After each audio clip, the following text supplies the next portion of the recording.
সদর থানার পক্ষ থেকে স্বেচ্ছাসেবক দলের ৪৫তম প্রতিষ্ঠা বার্ষিকী উপলক্ষে আমাদের বিজয় র্যালি আমরা মণ্ডলপাড়া পোল থেকে শুরু করে শহরে বিভিন্ন সড়ক পরিদর্শন করে মিশনপাড়া এসে শেষ করছি। আপনারা আমাদের জন্য দোয়া করবেন, আমরা যাতে ঐক্যবদ্ধভাবে নারায়ণগঞ্জ সদর থানা স্বেচ্ছাসেবক দলের নেতৃবৃন্দরা সকল কর্মকাণ্ডে আমরা যে অংশগ্রহণ করতে পারি বিএনপির সাথে আমাদের জন্য দোয়া করবেন।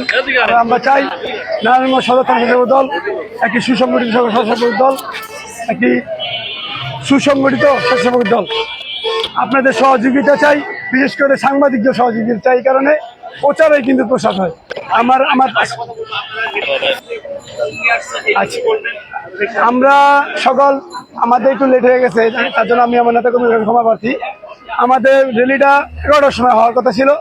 আমাদের জানেন আপনাকে আলিরটেক ইউনিয়ন এবং গোপডোঙ্গর ইউনিয়ন অনেক দূরত্ব বেশি, যার কারণে আসতে দেরি গেছে। ইনশাল্লাহ আমরা মণ্ডলপাড়া পোলের থেকে শুরু করে আমরা চাষারা ডিআইটি হইয়া চাষারা হইয়া শহীদ মিনার হয়ে আমরা মিশনপাড়া মোড়ে আসা এটা অবস্থা মিছিল শেষ করে দেবে ইতিমধ্যেই।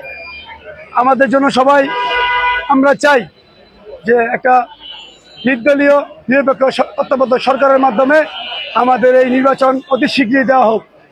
কারণ কি, যেভাবে ষড়যন্ত্র হচ্ছে দেশের বিরুদ্ধে, যে কোনো সময় যে কোনো একটা ঘটনা ঘটতে পারে। অতএব আমরা মহানগর স্বেচ্ছাসেবক দল এবং সদর থানা স্বেচ্ছাসেবক দলের নেতৃবৃন্দরা চাই দ্রুত সময়ের মধ্যে নির্বাচন দিতে, নির্বাচনের দাবি জানাচ্ছি। পাশাপাশি বিএনপি যত আন্দোলন সংগ্রাম আছে ইনশাল্লাহ আমরা মাঠে থাকবো এই আশা ব্যক্ত করে আমি আমার সংক্ষিপ্ত বক্তব্য শেষ করলাম। আজকের এই বিজয় র্যালি এখানেই সমাপ্ত ঘোষণা করা হলো। সবাইকে ধন্যবাদ। বুঝছি।